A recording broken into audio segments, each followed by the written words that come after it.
आज इस सेशन में हम नेक्स्ट पढ़ेंगे सुसाइड के प्रिवेंशंस। इससे पहले हमने सुसाइड के बारे में पढ़ लिया था कि सुसाइड क्या होता है, कॉजेज़ क्या होते हैं, क्लिनिकल मैनिफेस्टेशंस क्या होते हैं। आज हम प्रिवेंशन पढ़ेंगे कि सुसाइड से कैसे बचा जा सकता है या फिर कैसे बचाया जा सकता है। तो आज का टॉपिक है prevention of suicide. Prevention of suicide. Okay, तो यहाँ हमारे पास 3 लेवल ऑफ प्रिवेंशंस है। फर्स्ट है primary prevention, secondary prevention and third is tertiary prevention. हम ये स्टेजेस पे ही देते हैं, मतलब सिवियरिटी देखने के बाद ही कौन सा प्रिवेंशन प्रोवाइड करना है वो देखा जाता है। तो सबसे पहले हम प्राइमरी प्रिवेंशन पे देखते हैं कि प्राइमरी प्रिवेंशन क्या है, सबसे पहले हमें क्या प्रोवाइड करना चाहिए। ओके, तो प्राइमरी प्रिवेंशन में क्या है, improve the skills of team member in identifying high risk clients and in planning the treatment और care.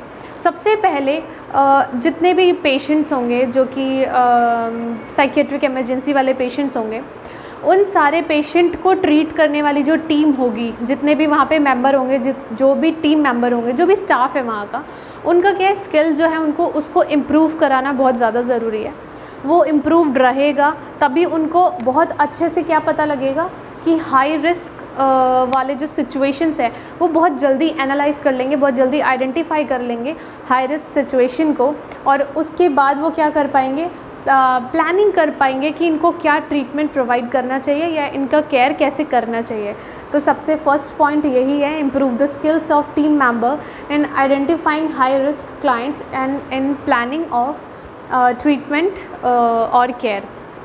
Okay, next is never allow the high risk cases to be alone. जो भी high risk cases है, high risk cases यहाँ पे हम किसको बोल रहे हैं, जो पेशेंट सुसाइड थॉट्स उनके मतलब वो बहुत ज़्यादा सोच रहे हैं, सुसाइड करने का कोशिश कर रहे हैं, बार बार अटेम्प्ट कर चुके हैं, या फिर उनके बिहेवियर को ऐसे देख के लग रहा है कि वो सुसाइड कर सकते हैं, तो वो हाई रिस्क केसेस में आते हैं।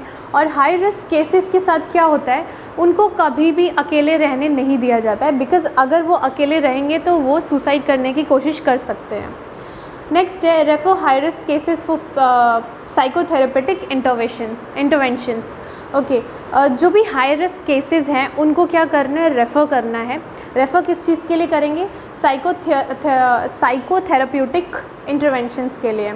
साइकोथेराप्यूटिक इंटरवेंशंस का मतलब है कि थेरेपीज़ प्रोवाइड करके उसको ट्रीटमेंट प्रोवाइड करना, ये प्लान करना कि उसको कौन कौन सी ट्रीटमेंट मिलनी चाहिए। तो हाई रिस्क केसेस जो हैं उनको हमने रेफ़र करना है। ओके, नेक्स्ट है identify the stressor, assist the family and the client.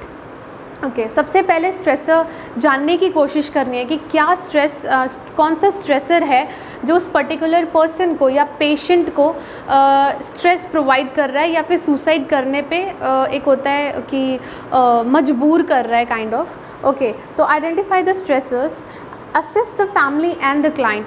Family के साथ साथ क्लाइंट को भी असिस्ट करना बहुत ज़रूरी है।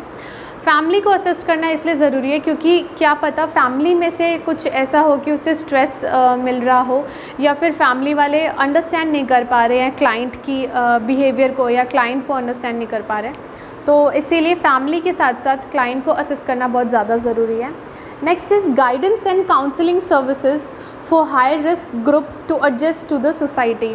गाइडेंस और काउंसलिंग देना है हाई रिस्क केसेस को। जो भी हाई रिस्क केसेस हैं, जितने भी पेशेंट हैं जिनका ऐसा लगता है कि वो सुसाइड कर सकते हैं, उनको गाइडेंस एंड काउंसलिंग प्रोवाइड करना है ताकि वो सोसाइटी में एडजस्ट करें और सुसाइड जैसी चीज़ अपने दिमाग में ना लेके आएँ।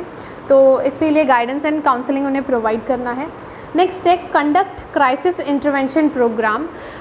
क्राइसिस इंटरवेंशन प्रोग्राम का मतलब होता है कि प्लानिंग करना कि इनके जो भी क्राइसिस है, ओके, सुसाइड करने का कोई क्यों सोचता है, जब उनके लाइफ में कोई क्राइसिस आती है उस क्राइसिस को जानना एंड देन उसको एलिमिनेट करने की कोशिश करना। एलिमिनेट या फिर उसको सही करने के लिए उसको क्या करना पड़ता है, प्लान करना पड़ता है। एक प्रोग्राम मतलब क्राइसिस इंटरवेंशन प्रोग्राम जो है उसमें क्या करना है कि स्ट्रेसर जान गए, क्राइसिस क्या है वो जान गए, उसको ट्रीट करने के लिए मतलब क्राइसिस को आप कैसे सही कर सकते हो या फिर कैसे ख़त्म कर सकते हो अपनी प्रॉब्लम्स को, ये सारा उसमें गाइडेंस प्रोवाइड करना है और वो कोशिश करना है कि वो एलिमिनेट हो पाए, क्राइसिस एलिमिनेट हो पाए। नेक्स्ट है मॉडिफाई द एनवायरनमेंट। एनवायरनमेंट को भी मॉडिफाई करना है। ऐसा नहीं है कि अगर कोई डिप्रेस्ड है तो उसको अकेले छोड़ दो, अकेले एक रूम में रहने दो, अंधेरे रूम में रहने दो। एनवायरनमेंट बहुत ज़रूरी है। एनवायरनमेंट अगर अच्छा रहेगा तो जो भी इंडिविजुअल है वो कोशिश करेंगे कि वो कोप अप करे अपनी प्रॉब्लम से। तो ये था प्राइमरी प्रिवेंशन में। नेक्स्ट आते हैं हम सेकेंडरी प्रिवेंशन। सेकेंडरी प्रिवेंशन में सबसे पहले है establishment of crisis prevention and counselling centres. Counselling centres का स्टैब्लिशमेंट कराना बहुत ज़्यादा ज़रूरी है और क्राइसिस प्रिवेंशन का भी जो सेंटर्स होते हैं, जो क्राइसिस प्रिवेंशन और काउंसलिंग सेंटर्स जो होते हैं वो क्या करते हैं, क्राइसिस प्रिवेंशन में आपको आइडिया दिया जाता है या फिर आपको आपसे बात करके ये बताया जाता है कि आप अपनी प्रॉब्लम्स को कैसे ट्रीट कर सकते हैं, या फिर आप आपके लाइफ में जो भी क्राइसिस है आप उसको कैसे मतलब नॉर्मल कर सकते हैं या फिर उससे कैसे कोप अप कर सकते हैं। सेम काउंसलिंग में भी यही प्रोवाइड करते हैं। काउंसलिंग में आपकी बात सुन के आपको मतलब आइडियाज़ दिए जाते हैं या फिर आपको मतलब बहुत ज़्यादा सिंपैथी भी देते हैं कि आप मेहनत करो, आप इस चीज़ से निकलो आगे, मतलब देते, मोटिवेट करते हैं कि वो उस प्रॉब्लम से आगे बढ़े और प्रॉब्लम से बाहर निकले। Okay, next is improve the ability and quality of help. जो क्वालिटी ऑफ हेल्प है, मतलब ऐसा है कि ठीक है आपकी प्रॉब्लम हमें पता है बट हमारे पास उतनी चीज़ें नहीं है कि हम आपको हेल्प प्रोवाइड करें, तो उसके लिए क्या करना है, improve the ability and quality of help. चीज़ों को अच्छा बनाना है कि किसी को भी अगर सुसाइड, मतलब कोई भी सुसाइड करने जा रहा है, अगर किसी ने देखा कि कोई सुसाइड कर रहा है, उसने कॉल किया, उस चीज़ को आप प्रिवेंट कर सको, हेल्प कर सको, क्वालिटी ऑफ हेल्प अच्छी हो, आप केपेबल हो जाओ इस चीज़ के कि आप उनकी हेल्प कर पाओ।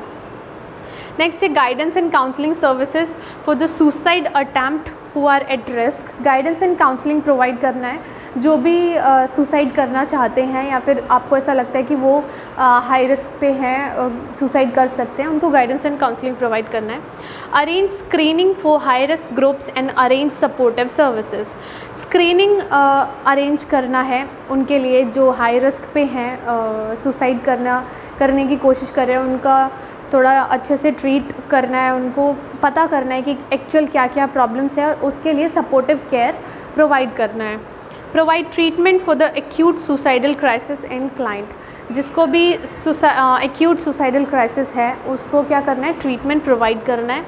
जिसको भी सुसाइडल थॉट्स आ रहे हैं उसके लिए फिर उनको मेडिकेशंस वगैरह प्रोवाइड करनी है। ओके, ये था secondary prevention. Next tertiary prevention में क्या है, फॉर एग्ज़ाम्पल किसी ने सुसाइड कर लिया, लेकिन किसी एक के सुसाइड करने के बाद जो रिमेनिंग फैमिली मेम्बर्स हैं, क्लोज़ फ्रेंड्स हैं या फिर उनके जो रिलेटिव्स हैं, वो कहीं डिप्रेशन में ना जाएं या फिर वो कुछ डिप्रेशन की वजह से ऐसा कुछ आगे नहीं करे, सुसाइड जैसी चीज़ कुछ ना करे, उसके लिए क्या करना है, उसके लिए टर्शरी प्रिवेंशन में सबसे पहले क्या करना है, interaction with family and friends of a person who has committed suicide.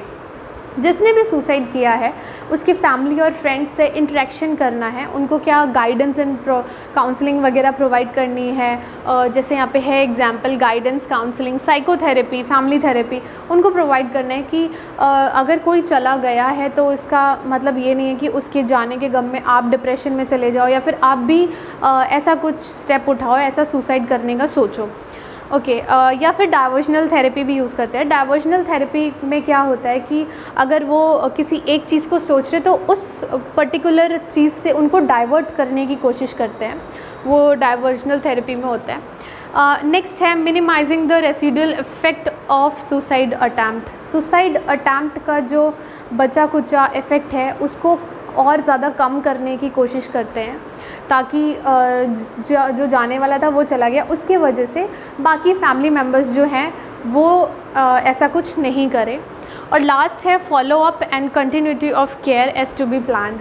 और नेक्स्ट है कि फॉलो अप करो और कंटिन्यूटी जो चल रही है, जैसा प्लान किया है, जैसा ट्रीटमेंट प्रोवाइड करना चाहिए वैसा ही ट्रीटमेंट प्रोवाइड करना है। तो ये था प्रिवेंशन ऑफ सुसाइड।